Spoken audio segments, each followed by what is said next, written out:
Alright, guys, it's your boy Bob coming back to you again with the message of peace. I salute you as always in the name of peace. But before all, let's thank the Almighty for allowing us to be alive another day. Let's thank Him for peace. Let's thank Him for wealth. Let's thank Him for health. Let's thank Him for prosperity in our lives. But above all, let's thank Him for love. Amen.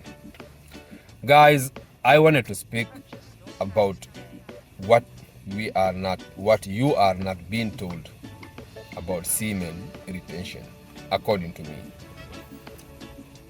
So most people, excuse me, I was chewing peanuts. Most people think when we talk about semen retention, we're talking about stopping to have sex completely. They more focus on the genital than even in the mind. Because, like Bob Marley said, right, emancipate yourself from mental slavery, right? So semen retention is more about freeing you from the shackles of lust, okay? And when I say lust, it's like most of us, even including me, right? We are just sitting down a lot of times and contemplating about sex.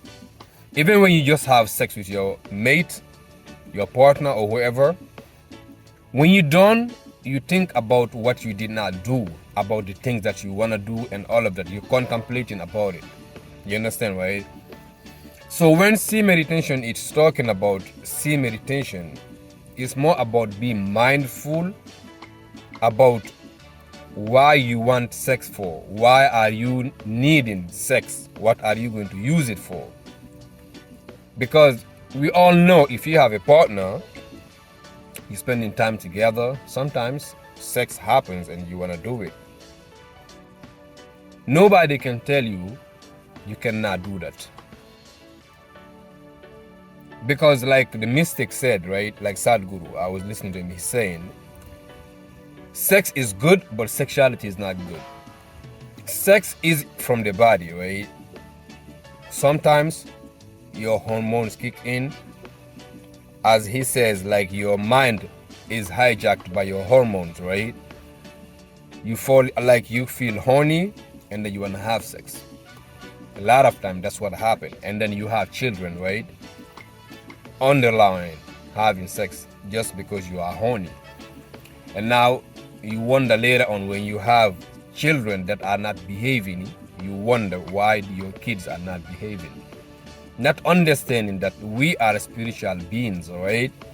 So we have to live a spiritual life, basically. So now, anytime you want to have sex, it's intentional. It's not compulsion, okay? So you are not compulsive. You can grow your will even by denying your sex. When I say denying yourself, I'm like sleeping around. Or everything is about sex. You want to have sex with this person, you want to have sex with that person. Like these things, that's mainly when semen retention are talking about. To be able to hold on to oneself.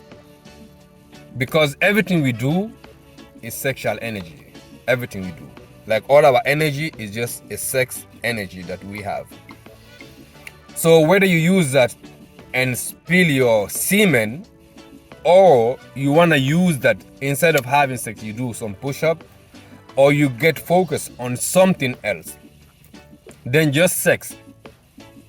Because one time someone told me, do not let your small head rule the big head. So do not allow this small head, your penis, whatever, to rule over your big head. So your big head should be in control all over. That's when you have self-control. So when we talk about semen retention, most of the time, we are talking to the young people to understand most of the time at the age you are, your focus should not be about sex. You should be focused on working on your future. And don't waste time with these women that you know you are not going to have a future with. Do not just waste their time and then just having sex just for fun.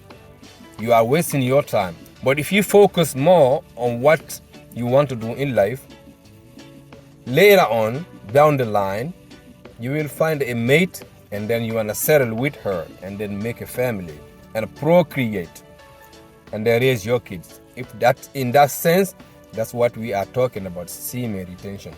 Anybody else tell you like, oh, when they're not having sex, they're having energy, this and that, it's not true, honestly speaking, man. You can have sex and have a lot of energy if you are willing. Like, you just have, your body know what it's doing. I'm not saying don't just go there and spill it. That's not what I'm talking about. It's like those who emphasize about, oh, we are having more energy if you don't have sex. No, that's not about it. Definitely, if you can hold on to your semen and just not waste it unwillingly, just by, do not waste it by compulsion. Realize that this is just a production. You have to use it productively. That's why your production gave birth to another child. You understand, right? And realize that anytime you intimate with another female, you are exchanging energy with her. So you choose now what you want to do. So semen retention is talking about more the focus. Where is your focus? What are you focusing on? Are you focusing on sex and you become slave to it?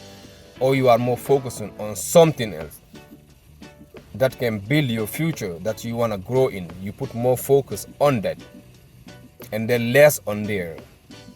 And then even if you don't have sex, you don't think about it. Say, oh, I didn't have it, I want to have it. You are just focused. It's not a priority for your life. But if it happens, it happens.